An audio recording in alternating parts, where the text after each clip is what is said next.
Good morning, ladies and gentlemen, it's David here, and welcome back to another Atlus news episode. And today we have two great topics to discuss. We have an Atlus game, a big Atlus game, SMT5 getting delisted for some reason. We'll talk about that. And fans have been speculating over the weekend about a potential early June 2024 reveal. People are pointing towards one thing in particular, which I do not want to believe. Yes, that includes Persona 6, but I'm also thinking maybe something else, hopefully something else, so we'll discuss that and I'll make it clear why I'm saying hopefully something else. So if you are new to the channel, you'd like to stay updated on all things when it comes to Atlus news, well, you're at the right place. Consider subscribing and ring that notification bell as well if you want to stay up to date. If you enjoyed the content, a quick thumbs up is always a big help.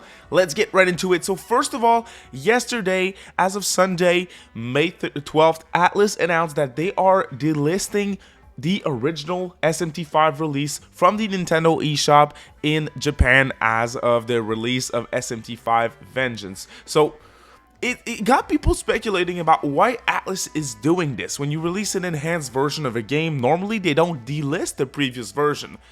For example, Persona 5 Royal, when that came out, most people will agree that there's no big reason to go back and play Persona 5 Vanilla, the original. Well, it's still something that you can purchase at the moment. You can purchase it on PlayStation if you want to. It's widely available.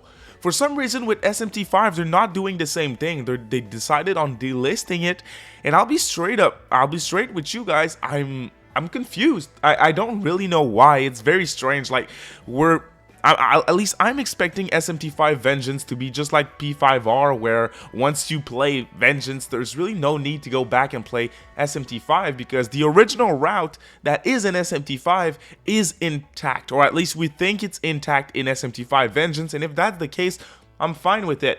At the end of the day, physical media helps with game preservation. I have a physical copy of SMT5 Vengeance. I still have my review copy from back in the day as well digitally, so I'll be able to play that game. But again, I wouldn't get all mad and frustrated over this because again, Vengeance should fix this little thing here that they're doing with SMT5 getting delisted because hey, the game's apparently replacing it.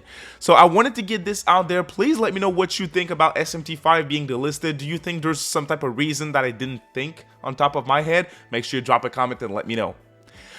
Now, otherwise, I know why some of y'all are here today, and it's because of the update about an early June of 2024 game announcement for Atlus. And let me make things clear. A few days ago, Atlus in their investors meeting for their fiscal year, they announced and talked with investors about their plans and everything, and both Sega and Atlus were clear that hey, we want to be more consistent with some of our bigger IPs. And they mentioned Persona for Atlus, they mentioned stuff like a Dragon and Sonic the Hedgehog for Sega. So they want a yearly release for Persona, which means that hey, next year there has to be some sort of Persona release. This year we had Persona 3 Reload, which did super well for Atlus. Next year we don't know what's up.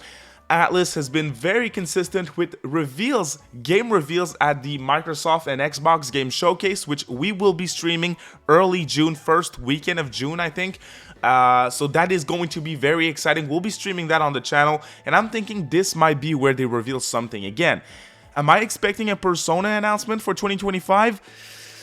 It's hard to say. I mean, I'm in the camp that Persona 6 is closer to release than most people think, but I'm also very scared about the possibility of Atlus announcing Persona 6 next month at either what we're going to discuss in a sec or the Microsoft Gaming Showcase, because if they do that, they're going to overshadow my little baby Metaphor ReFantazio at the end of the year, and that game deserves all eyes on the game. So I'm really hoping that they do not reveal or talk about Persona 6 in a big way before Metaphor drops, because I want all the attention on Metaphor ReFantazio. Once the game's out, like a month or two after, if you want to host some sort of Atlus Nintendo Direct or Atlus Showcase, Persona Showcase, however you want to call it, and that's when you give all the info about Persona 6, well, I'll be first in line watching and reacting to that bad boy.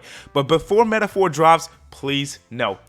Now let's go over on Twitter, as we can see here on X. So Persona Central on May 10th, they announced, basically they reported on the Persona Live Tour for 2024 called the More Ahead Tour for Persona Music. Now, if you don't know, Atlus used to be big into game reveals at their concerts. They used to do that all the time.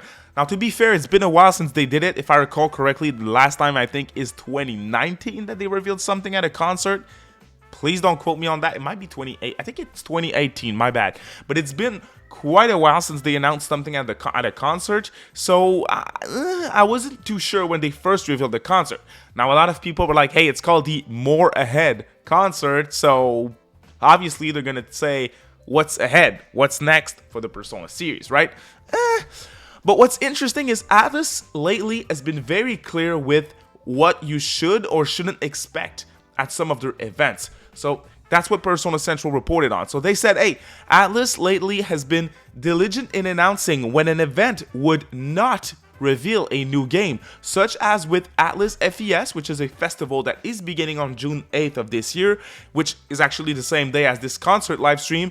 They did the same thing for Persona Super Live in 2022, which was their latest concert, but for Persona Live Tour 2024, More Ahead, they're saying it's notable. Hey, they did not say that we were not going to get a game reveal.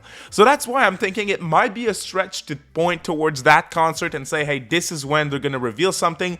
But as Strain42 John, friend of the channel, mentioned here in the replies, it's worth noting that there is an Xbox game showcase in June, which on this year is on June 9th. Again, we'll be streaming that, but they used to be big with Microsoft. Like 2022, they announced Persona 3 Portable, Persona 4 Golden, Persona 5 Royal, all coming to Game Pass and all platforms and everything.